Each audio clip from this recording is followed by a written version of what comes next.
back when it was Donald Trump's first presidency, I very quickly realized that there just became a point where it was, kind of pointless trying to predict what he might do, what he was going to do, what even he was going to say next, because it was just so unpredictable.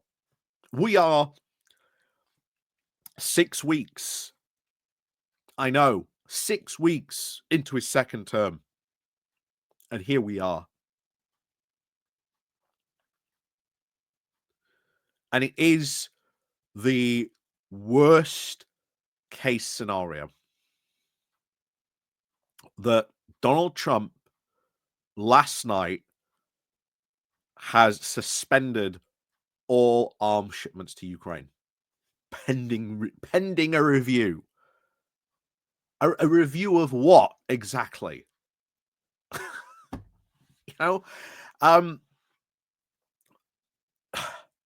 This is just unacceptable. This is absolutely unacceptable. We obviously had, Macron and Starmer go and, visit Trump last week. That seemed to be successful, and there was hopes that, something could come off that. And then, of course, we got what I can only describe as the absolute theatrical performance from Trump and Vance. Dogpiling in onto Zelensky. That what we witnessed, as Jon Stewart, I think, put it rightly, he did a video about this recently, the ultimate heel turn from America. And quite rightly, you have seen a lot of American commentators just go, we don't get what the end game of this is. We don't understand why he is doing this. What is the reason behind this? What does he get out of this? And as I've said time and time again, you cannot predict Trump. He is unpredictable. He will do random things, doesn't care about the consequences. He will do it whatever he may whim to do. And that makes him a dangerous threat to UK national security. It makes him a dangerous threat to European security. So we are now at a point where we have to now turn around and say that so long as someone like that is in the White House, America is not our ally. It is not reliable. It is not trustworthy, because it has sided with an aggressor over the victim in this case, giving Russia everything it wants, and Ukraine gets nothing. No security guarantees, no future promises that if Russia tries to come and take more territory in the future, that America will be there to try and stop them. Now, let me lay out the groundwork of how I think this might go. And I'm not going to lie, it's not pretty. It is not pretty at all. So, right now, as I am, our last really hope at diplomacy is this. Right now, UK, France, and Ukraine, as it should be, are working together on a peace proposal to present to America, or to present to Trump in this case. We don't know what that is yet. We have no idea what that is, what is going to be presented. Until that happens, we don't know. However, I have the strongest suspicion that Trump will not entertain it. He will not care. He will throw it out. Why? Because the peace deal did not come from him. Now, we can hope And like I say, this is really our last roll of the diplomacy die. We can hope that he takes that on, that he accepts that peace deal. Because if not, as a lot of people have really said this morning, a lot of commentators, a lot of people already saying it this morning, Europe is now alone. And it is on its own. And that already we are going to have to make a lot of tough decisions about defense spending. Defense spending is going to have to increase drastically. For the one and sole reason, unfortunately, I really do believe now the only way we can bring an end to this war is through direct European intervention. If the UK, France, Germany, and Poland, and any other country that wants to join in, but at least those four, if those four countries get together and say, we will not allow this to happen. This war has gone on for far too long. Ukraine has fought well. It has defied the odds. It has held off a much larger force for the past 3 years. Well, guess what? We're coming in to help you.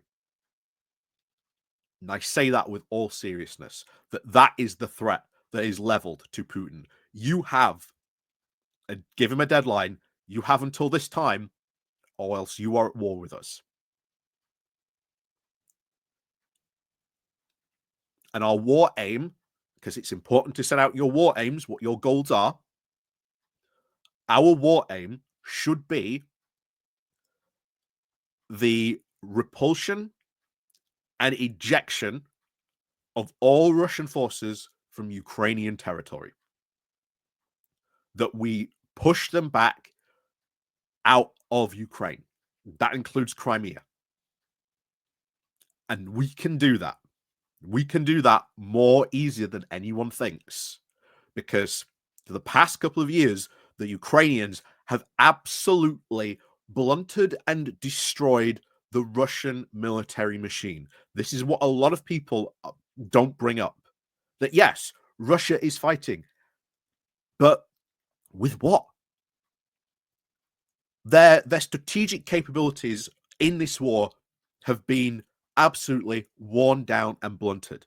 Russia is in a struggle to actually fight at the moment. A lot of people don't seem to realize that, but it is in a struggle, a massive struggle. And if we go in and we say as one voice, now a lot of people are obviously going to disagree with that. I understand that. We are looking at war. But you have to understand that there comes a point where once everything has been said and done, once all diplomatic options have been exhausted, have been discussed and talked about, as we are at that point now, if Trump rejects that peace deal, what other options are we left with? Like, what other options are we left with? And I seriously ask that question. Not only that, but we should now also be turning around as, again, one European voice and saying, if you don't care about our security guarantees or our security, why should we care about yours? You want help with China? Forget it. You want help in the Pacific? Forget it. You want more help in the Middle East? Forget it. That is what we need to start saying. Because if Friday proved the Transatlantic Alliance had died, then this morning, shall we say, the plug had been pulled. And the plug has been pulled. Trump has pulled that plug himself. And like I say, there is one last chance. There is one last chance, I think, for this, and it is in that peace deal that is being presented by us, France, and Ukraine. if that peace deal and Trump rejects that peace deal, then I have to say, what other option are we left with? It leaves us with the option of pursuing intervention with the aim and war goal of pushing all Russian forces out of Ukraine. And I believe, I am fully believe this, that we can do it. That if the UK, France, Germany, and Poland strap on our big boy pants, I think we can do it. Now, of course, that means war. I am not blind to that. I know what that means. But you have to understand the alternative. That means anytime Vladimir Putin comes towards Europe or turns his attention to more of Europe and rattles his saber, are we just going to roll over? Because now we know America isn't going to ride to our aid. It isn't going to support us. We are on our own. And if you start capitulating at one end, how much more do you capitulate? Where do you draw the line? Where do you put your line in the sand? I think we are reaching that moment.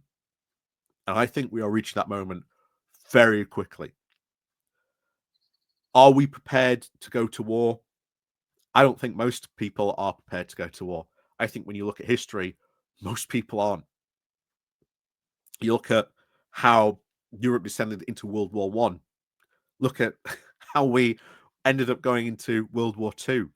There was always that hope right up to the 11th hour that somehow peace, a peace proposal, a deal could be done or struck that would avoid war. But I think we're headed in that direction again. I really do. But as always, thank you very much for watching. And of course, as always, we'll see you all next time.